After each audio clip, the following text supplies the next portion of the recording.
प्यारे मित्रों नमस्कार। आज हम लोग बात करने वाले हैं चरक बीमा स्थान के 5वें चैप्टर का अर्थात स्रोतोविमानी अध्याय के अंतर्गत जो सिलेबस का तीसरा पॉइंट है। सिद्धांत विनोद में तीसरा पॉइंट देख रहे होंगे, टाइप्स ऑफ स्रोतोदुष्टि अर्थात स्रोतोदुष्टि के कितने भेद होती है ना। तो स्रोतोदुष्टि अगर बात करें या सिंपली इसको कह सकते हैं स्रोतोदुष्टि के भेद या स्रोतोदुष्टि के लक्षण होते क्या होते हैं। तो यहाँ पर श्लोक हम लोग देखेंगे, आप लोग रेफरेंस जरूर देखिएगा। इसी चैप्टर का चैप्टर नंबर 5 का जो है श्लोक नंबर 24 देखेंगे। ठीक है, श्लोक जरूर देखिएगा आप लोग।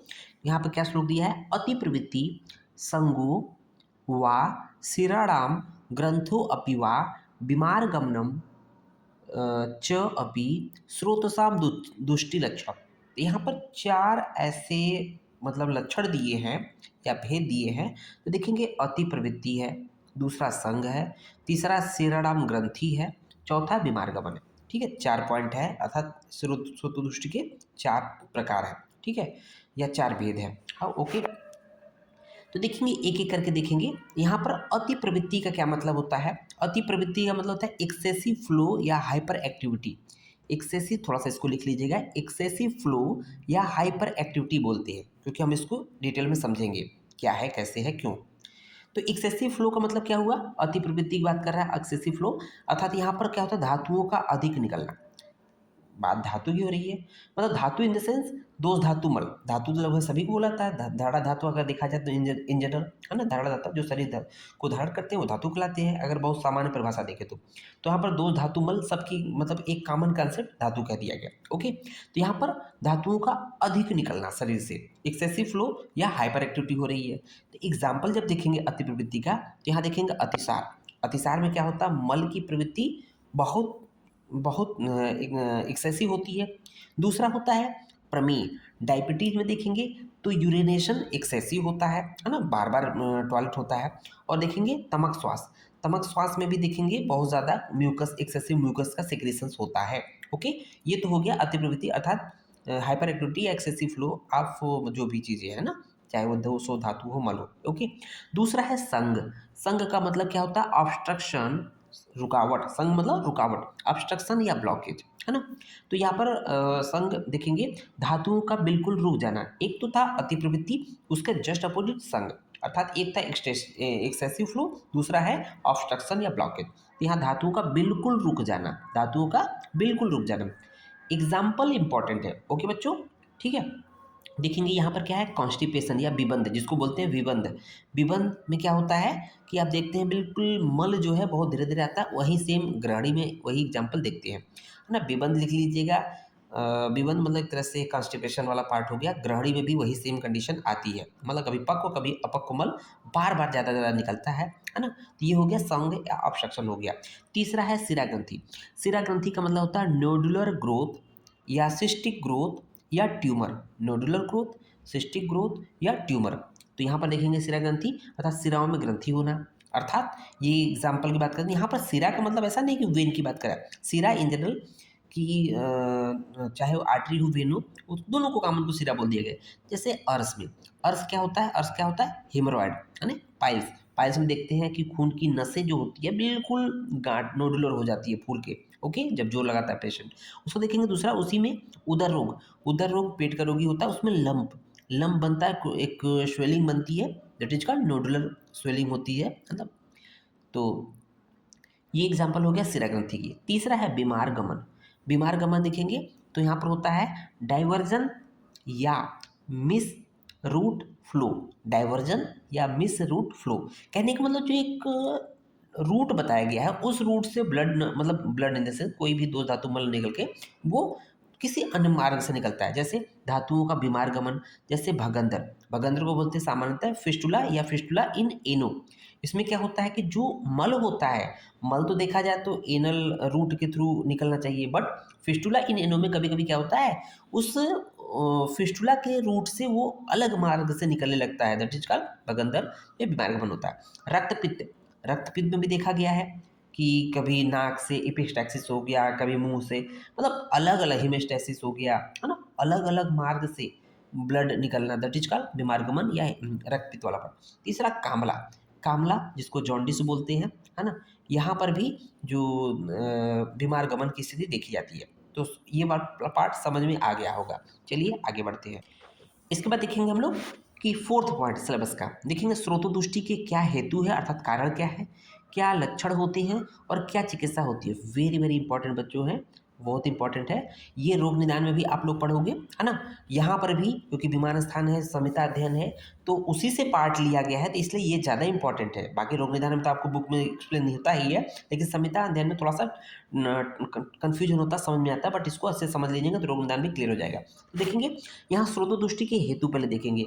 तो क्या है हेतु, श्लोक देखेंगे चरक विमान स्थान के 5वें चैप्टर का श्लोक नंबर 23 देखेंगे। तो यहाँ देखेंगे आहारस्य विहारश्च यह स्याद दोष गुणे समय, अर्थात जो आहार विहार, पहले लाइन देखेंगे, जो आहार विहार है ना, जो आहार विहार दोषों के गुणों के समान हो, मतलब आहारस्य विहारस्य अर्थात जो आहार विहार यह स्याद दोष गुणे समय, अर्थात जो दोषों के गुणों के समान हो, अर्थात जो आहार विहार दोषों के गुणों के समान हो, अर्थात उन्हें बढ़ाने वाला हो। भाई दोषों के गुणों के समान है, इसका मतलब खाएंगे तो कहीं ना कहीं दोष को सपोर्ट कर रहा है, इसका मतलब दोष को बढ़ा रहे हैं। दूसरा धातुर भी गुण, धातु भी विगुणश्च अपि, है ना, धातुओं के विगुण अर्थात विरोध करने वाले हो।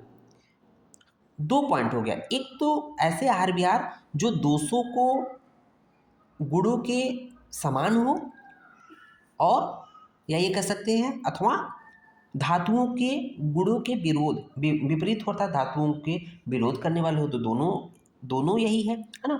तो ये सभी आहार विहार मतलब इस प्रकार के आहार विहार जो होते हैं स्रोतों को दूषित करने वाले होते हैं। बात समझ में आ गई होगी। ओके, अब देखेंगे दूसरा पॉइंट स्रोतोदृष्टि के लक्षण क्या होते हैं। स्रोतोदृष्टि लक्षण अभी हम लोग पढ़ के आए हैं, है ना, वही पढ़ के आए हैं। तो देखेंगे अति प्रवृत्ति संगो वा शिराणाम ग्रंथो पीवा बीमार गणम च अपि स्रोत साम तुष्टि लक्षण। वेरी वेरी इंपॉर्टेंट है, श्लोक रट लीजिएगा। ये अक्सर आपसे पूछा जाता है, बार बार आपसे वाइवा हो थ्योरी हो बार बार लिखने को आएगा, इसलिए इसको रट लीजिएगा। तो अति प्रवृत्ति की बात किया था, एक्सेसिव फ्लो या हाइपर एक्टिविटी हम लोगों ने बात किया था। ओके, अतिसार में बात किया था, है ना, अतिसार में बात किया था, प्रमेय में बात किया था। ओके, संग मतलब ऑब्स्ट्रक्शन या ब्लॉकेज की बात किया था, है ना।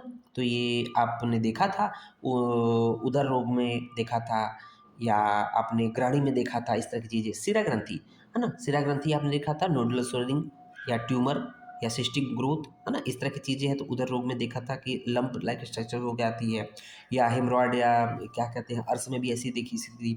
बीमार गमन, बीमार गमन का मतलब होता है कि दो धातु मलों का अपने रूट से न निकलकर अलग रूट से निकलना। जैसे हम लोगों ने बात किया था कि भगंदर अर्थात फिस्टुला इन एनो, उसमें क्या होता है फीकल मैटर उसी रूट से निकलता है, मतलब जो एक अलग पाथवे बन जाता है भगंदर फिस्टुला वाला पार्ट उससे निकल जाता है।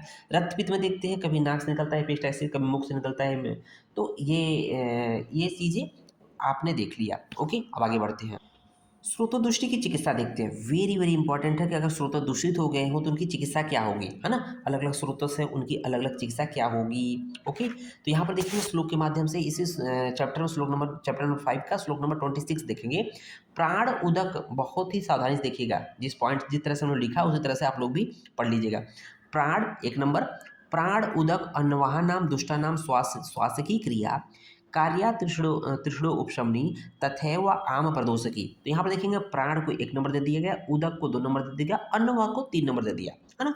तो प्राणवाह में फिर देखेंगे प्राणवाह, उसके बाद श्वासकी को 1 नंबर दे दिया गया, त्रिषणा को 2 नंबर और आम प्रदोषकी को 3 नंबर। अर्थात प्राणवाह स्रोतस में देखा जाए प्राणवाह स्रोतोदृष्टि हो जाएगी तो श्वास रोग नाशक चिकित्सा करेंगे।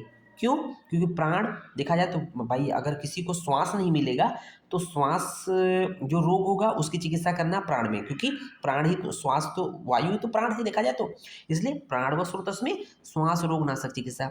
ओके, उदक रोग, उदक व स्रोतोदृष्टि अगर हो जाए, है ना, तो उदक व स्रोतोदृष्टि का मेन अगर देखा पॉइंट क्या है, तृष्णा है। भाई प्यास की कमी हो, पानी की कमी होगी तो प्यास लगता है, तो तृष्णा रोगनाशक चिकित्सा याद हो जाएगा। ओके, तीसरा है अन्न व स्रोतोदृष्टि। अन्न, भाई अन्न का पाचन नहीं होगा अर्थात आमदोष होगा, है ना, तो अन्न व स्रोतोदृष्टि में आमदोष नाशक चिकित्सा अर्थात दीपन पाचन चिकित्सा की बात की गई है। ठीक है, ये 3 हो गए पॉइंट। और चौथा पॉइंट अलग से श्लोक है उसको लिखा नहीं हूँ, चौथा पॉइंट दे दिया हूँ। रसादि स्रोतोदृष्टि में अर्थात रस व रक्त व मांस व मेदु व अस्थि व मज्जा व शुक्र, इनकी चिकित्सा जो है चरक के सूत्र स्थान के चैप्टर नंबर 28 अर्थात विविध शीत असित पीति नामक अध्याय में वर्णित चिकित्सा है, उसी को बताना है ना। तो चैप्टर का नाम याद रखिए, चरक सूत्र 28 में यहाँ पर चिकित्सा दी गई है, रस से लेकर शुक्र व स्रोतुष की दुष्टि की चिकित्सा दी गई है ना। जो आहार विहार बताया गया, जो चिकित्सा बताई गई, उसको वर्णित करना है। उसको देखेंगे मूत्र विट स्वेद वाह नाम चिकित्सा मौत्र कृच्छकी तथा अतिसारिकी कार्या तथा ज्वर चिकित्सकी, अर्थात मूत्र को 5 नंबर, विट को 6 नंबर, स्वेद वहानी को 7 नंबर, उसी तरह से मौत्र की को 5 नंबर, अतिसारिकी को 6 नंबर और ज्वर चिकित्सा को 7 नंबर।